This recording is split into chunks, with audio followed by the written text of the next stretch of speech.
Sebelum memulai videonya, saya ingin memperkenalkan kanal YouTube baru saya yang bernama Renungan Harian dan Motivasi.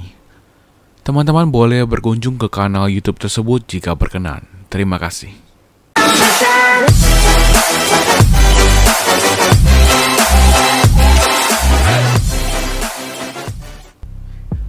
Halo semuanya, kembali lagi di Indo Channel. Pada video kali ini saya akan membahas apa saja kekurangan di Windows 11 setelah beberapa bulan pemakaian yang mungkin akan menjadi pertimbangan Anda dalam memutuskan apakah akan update sekarang atau menunggu hingga Windows 11 lebih stabil. Oke, yang pertama adalah Windows 11 sering sekali not responding. Banyak sekali keluhan not responding sebuah aplikasi yang dijalankan di Windows 11. Padahal sebelumnya ketika dijalankan di Windows 10, aplikasi tersebut tidak pernah mengalami not responding. Padahal CPU, memori, dan storage usage-nya rendah, jadi seakan seperti tidak dikerjakan dan hanya dibiarkan not responding. Entah mungkin apakah merupakan masalah kompatibilitas atau sebagainya. Tentu hal ini sangat mengganggu dan menjengkelkan. Yang kedua, SSD usage 100%. SSD usage sering kali mengalami 100% dan menjadi lambat. Ketika dicek di Task Manager, pelakunya bernama System.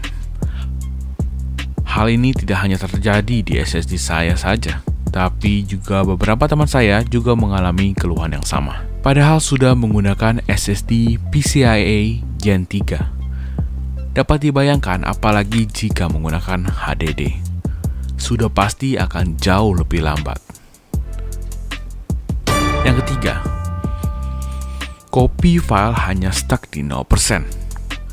Saya sering kali mendapati ketika mengcopy file, bukannya dia mengcopy tetapi hanya diam di 0%. SSD usage di 0% dan storage tempat saya akan mempaste file tersebut juga hanya 0%. Dan yang bikin kesal lagi, ketika copy file di cancel, dia juga stuck di canceling. Hal ini sangat mengganggu dan pernah menyebabkan saya telat kumpul tugas selama 3 detik.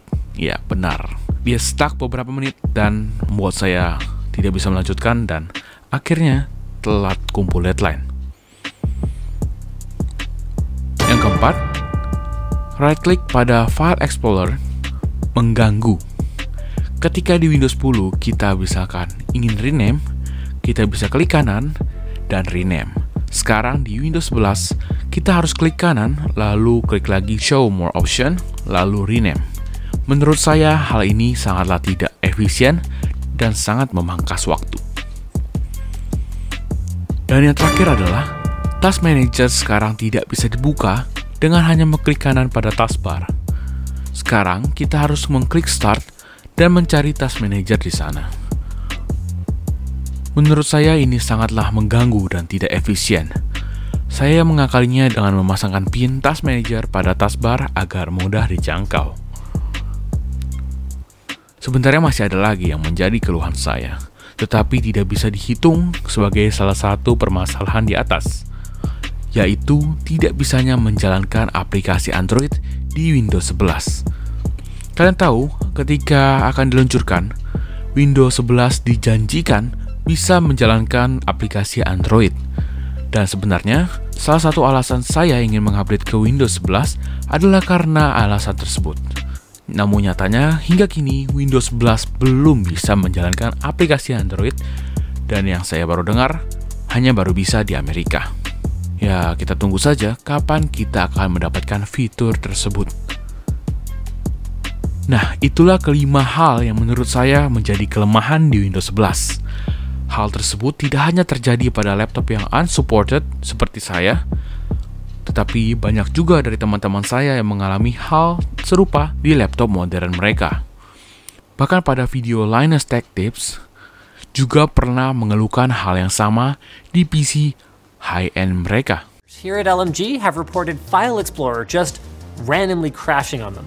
It's happening to Jake 3 to 5 times a day, and after the first couple of times, it really starts to get on your nerves. Sekian video dari saya. Jangan lupa untuk like, subscribe, dan kalian juga bisa berkomentar bagaimana tanggapan kalian tentang Windows 11 ini. Apakah kalian sudah update atau menunggu terlebih dahulu sampai benar-benar stabil? Terima kasih telah menonton, sampai jumpa.